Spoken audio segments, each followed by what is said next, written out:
Amigos telespectadores da Rede Vida de televisão e do programa Páginas Difíceis da Bíblia, estamos fazendo o possível para tornar o Apocalipse uma palavra de Deus, respeitando o seu gênero literário, respeitando a sua codificação, respeitando a época em que foi escrita e a mensagem que, como palavra de Deus, traz a todos nós. Não é um livro que serve para dirimir as nossas curiosidades. Não é um livro que serve para dirimir a nossa ignorância do futuro. Não é um livro que nos diz exatamente como nos encaminhamos para o fim, e qual será o fim, e quando será o fim. Não é um livro que se preste a uma leitura historicista, mas ele foi escrito não longe desta terra, sem nada a ver com esta terra, sem nada a ver com a história que aqui se passa. Para quê? Para que nós cristãos e cada um de nós assumamos na nossa liberdade as responsabilidades pela nossa própria vida, pelas nossas próprias escolhas e por aquilo que Deus nos faz ou nos fará ainda provar aqui antes de chegarmos nós também na primeira ressurreição, antes do final da nossa peregrinação aqui na terra. Diácono, tudo bem? Tudo bem, e para mim a mensagem tem trazido esperança. A mensagem do Apocalipse é mensagem de esperança, de segurança, o contrário que eu pensava há uns 15, 20 anos atrás, que dava medo de ler o Apocalipse.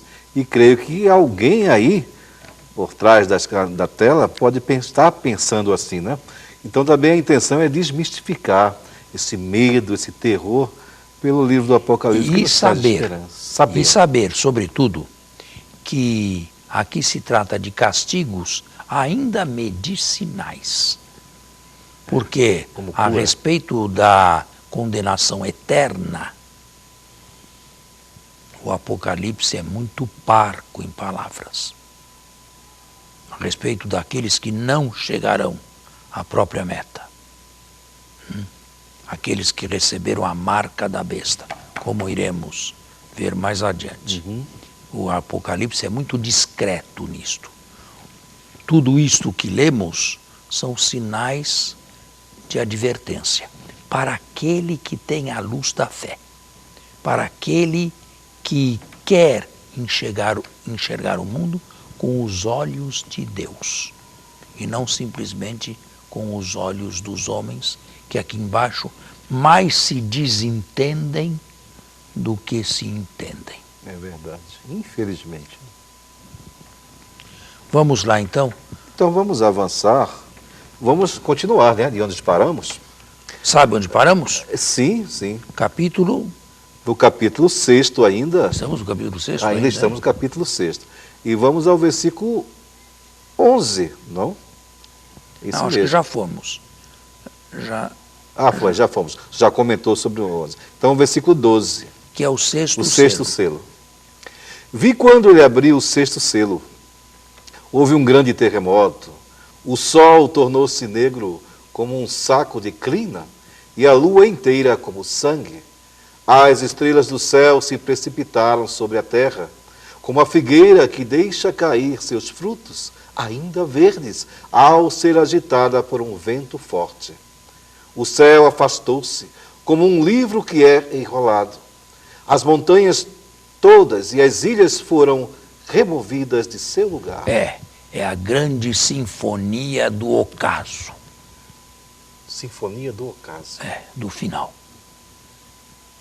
O céu se transforma num pergaminho que se enrola todo. Agora, isto aqui nos faz ver que a visão é simbólica e que a maneira de falar dos castigos é simbólica. O autor foge de maneira clara e evidente do que é possível acontecer neste mundo.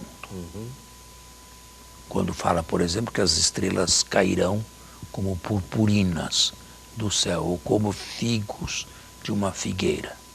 Você A refere linguagem essas é estrelas simbólica. que nós vemos? Não. Se refere, é claro que estrelas para eles eram isso. Simbolicamente. Eles não tinham a visão cosmológica que temos nós hoje, mas o que ele queria dizer com estas palavras, com estes termos aqui, é alguma coisa que tem que ser recebido impressionisticamente. Ele quer causar impressão. Certo. E quer causar impressão descrevendo o indescritível. Porque, de certo modo, o indescritível o era para ele também. Não é que ele tivesse uma visão de todas as coisas, até o fim, que nós não temos mais. Não, o indescritível para nós era para ele também.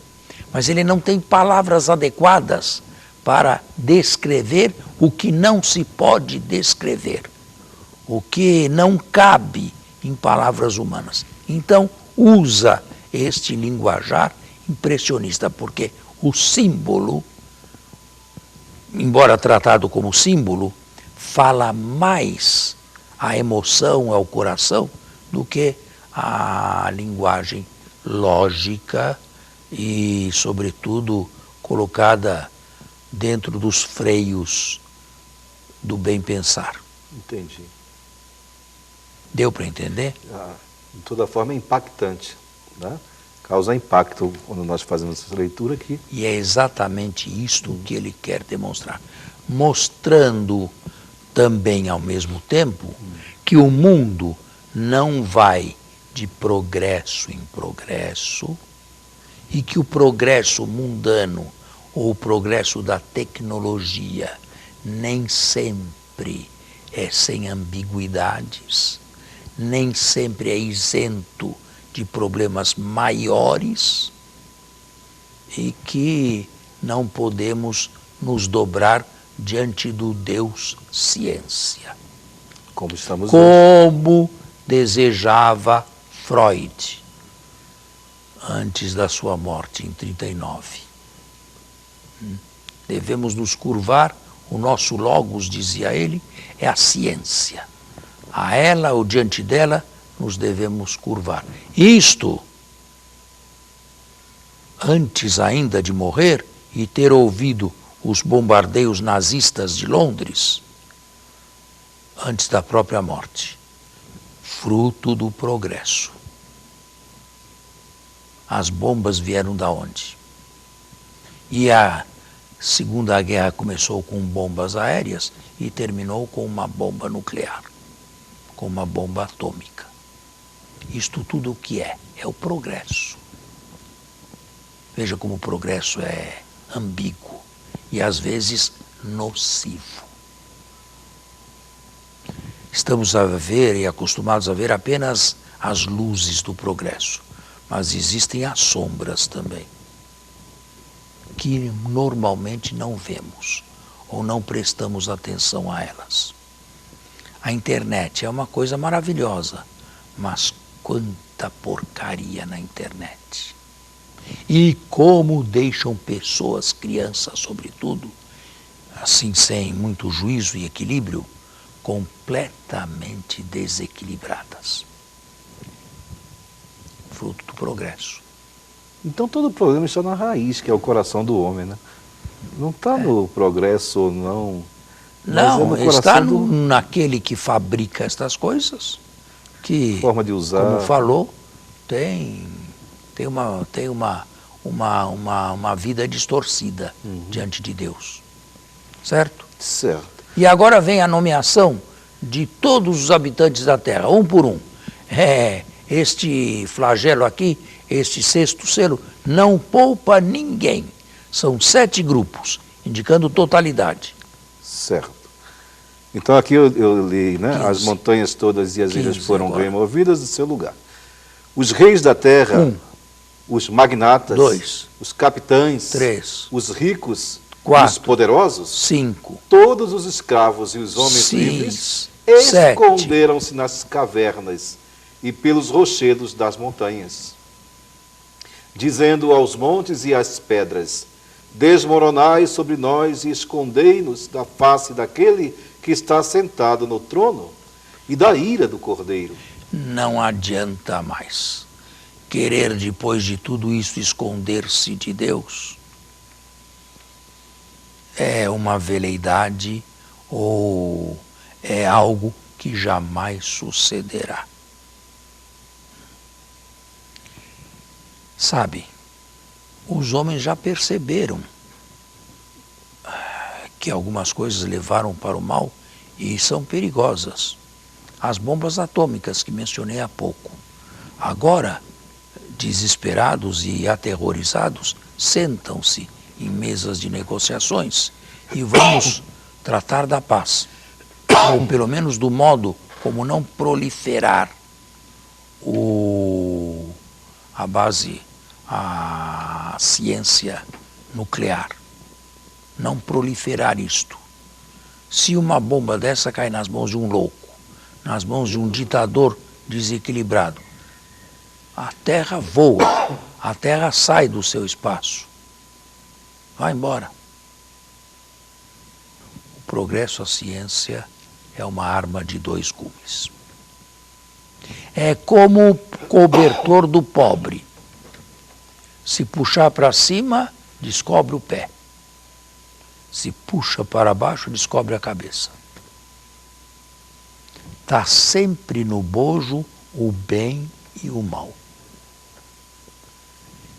Nós temos que fazer um intervalo. Um breve intervalo. E continuamos já. A segunda parte do nosso Sim. programa.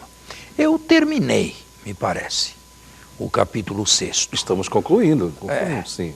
Foi longo. Levaram-se umas 2 semanas. Sim, sim. Né? Mas é assim o meu jeito de trabalhar e acredito que para o pessoal é melhor isto do que falar assim muito genericamente e terminar em 3 sessões e Também a gente não tem essa ficar só no pressa, genérico. né? Uhum. Não é? Bem, vamos então Iniciarmos o capítulo 7. ao capítulo 7. Posso ler? Pode. Depois disso, Depois disso o quê? Depois dos 7 selos, dos selos todos, e depois do intermédio, Uhum. que ainda se continua.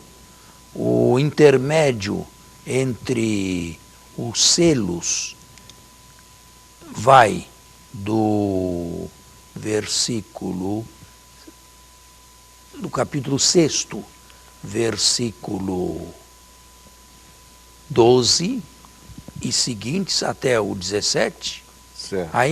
aqui vem os selos. Porém, vejo que aqui só foram 6 selos. Foram. E o 7º não apareceu ainda. Não. O que nós vamos ver agora é um interlúdio, um intermezzo entre o 6º E o e o 7º. Quer dizer, estamos ainda na sessão dos selos, da abertura do mistério da história.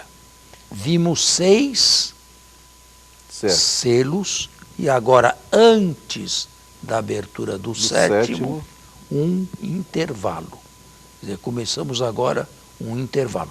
Isto para que o telespectador se situe bem, não só no texto, mas no contexto também. Como eu disse, depois disso, vi 4 anjos postados nos 4 cantos da terra, segurando os 4 ventos da terra, para que o vento não soprasse sobre a terra, sobre o mar ou sobre alguma árvore. Isto é, um interlúdio, um intermeio querido por Deus. Nós gostaríamos tanto que o fim chegasse agora. E quando pensamos que o fim vai chegar, Deus nos prova ainda, dizendo: não é ainda o fim. Temos que esperar mais. Isto é uma verdadeira provação. para quem tem fé. Gostaria de ver isto aqui encerrado e este mundo transformado no céu de Deus. Sim. Mas Deus parece que ainda tem paciência, ainda não chegou a seu termo o número dos eleitos e pede a nós que soframos este tempo, esta delonga, com perseverança. É que Pedro vai se referir chamando de longanimidade de Deus. No fundo é isso mesmo. Uhum. É uma longanimidade, é uma generosidade de Deus, é uma paciência de Deus. Certo? Certo. Mas, de certa maneira, se contrapõe à nossa impaciência. Somos impacientes e gostaríamos que tudo isto, sobretudo os males e as crueldades, chegassem a seu término. Mas não é assim. Embora o Apocalipse vai dizer mais tarde que quem pratica o mal continue a praticar o mal até o fim. E quem pratica o bem vá também até o fim. Gente. É. Mas e o arrependimento e o... Não se trata disso naquele texto. Quem pegou este caminho aqui e quer por ele, vá até o fim. E quem tomou outro caminho, siga também até o fim. Claro que enquanto a história não terminar, enquanto a minha vida continuar, eu terei ainda uma chance. Sempre há chance. E contando com a misericórdia de Deus e a conversão, que é uma graça de Deus. Mas a minha vida tem um término. E a história tem um término também. E quem abusa da misericórdia de Deus, bem, pagará o preço desse abuso. Mas por enquanto estamos ainda a meio caminho. Continua. Então continuemos. Vi também, versículo 2, né? Vi também outro anjo que subia do Oriente com o selo do Deus vivo. O Oriente, certamente esse anjo vem de Deus e vem do Oriente, onde os judeus do Antigo Testamento esperavam que viesse a salvação, do Oriente. Ele gritou em alta voz aos 4 anjos que haviam sido encarregados de fazer mal à terra e ao mar.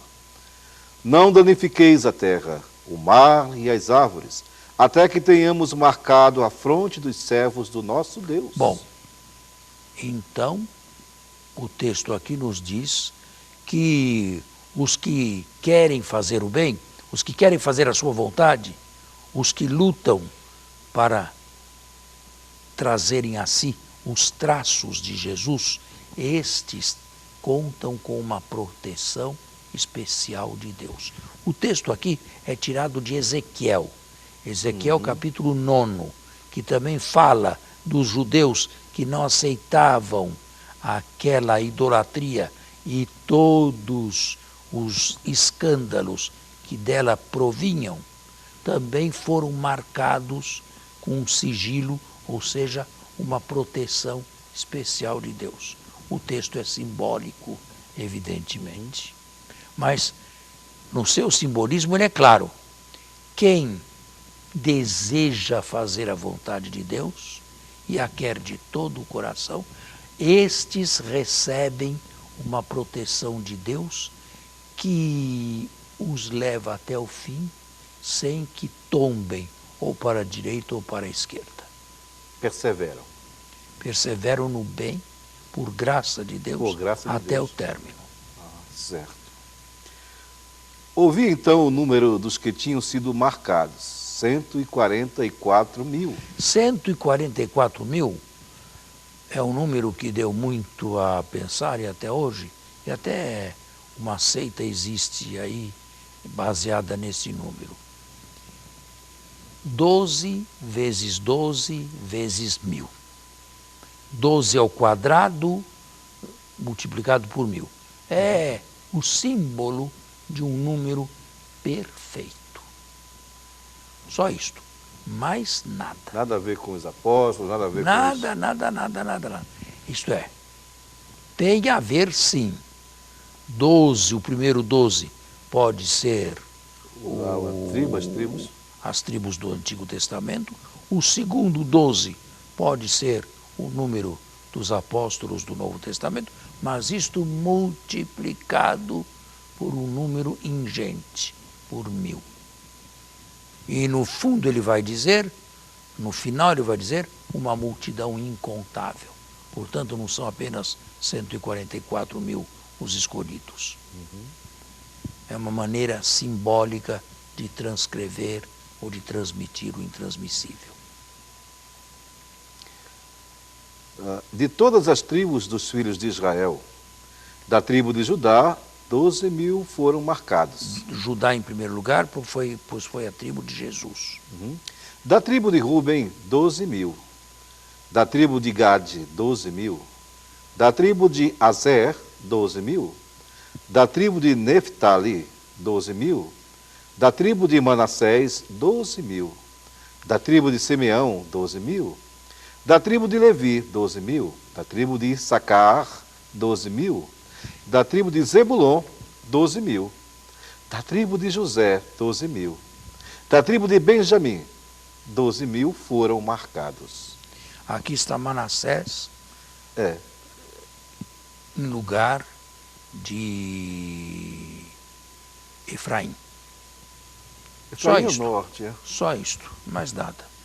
Os outros são as tribos de Israel. Isto é, mas não só os do Antigo Testamento eram queridos por Deus. Vem o resto. Continue. Versículo Depois 9. disso, Depois disso, eis que vi uma grande multidão que ninguém podia contar. De todas as nações, tribos, povos e línguas estavam de pé. agora uma multidão inumerável, Não dá pra muito contar. mais que 144 mil, muito mais. Aquilo é como se do símbolo se passasse a realidade. 144 mil é um símbolo. Agora, depois de ter transmitido esse símbolo, se transmite a realidade a que o símbolo alude. Certo. Depois disso, vi uma grande multidão, que ninguém podia contar, de todas as nações, tribos, povos e línguas. Continue. Estavam de pé diante do trono e diante do Cordeiro, trajados com vestes brancas As vestes celestes, e com palmas na mão. palmas, símbolo da vitória. E em alta voz proclamavam: a salvação pertence ao nosso Deus, que está sentado no trono E ao que e ao Cordeiro. E todos os anjos que estavam ao redor do trono, dos anciãos e dos 4 seres vivos, se prostraram diante do trono, com a face por terra, para adorar a Deus. E diziam: Amém. O louvor, a glória, a sabedoria, a ação de graças, a honra, o poder e a força pertence ao nosso Deus pelos séculos dos séculos. Amém. Amém. E amém também para o fim do nosso Encerramos programa. aqui então o nosso programa Uma de bela hoje. doxologia serviu para o fim do nosso programa. Que bom. O resto vai ficar para sábado que vem. Tá bem? Até o próximo Muito sábado, com a bênção e a graça de Deus.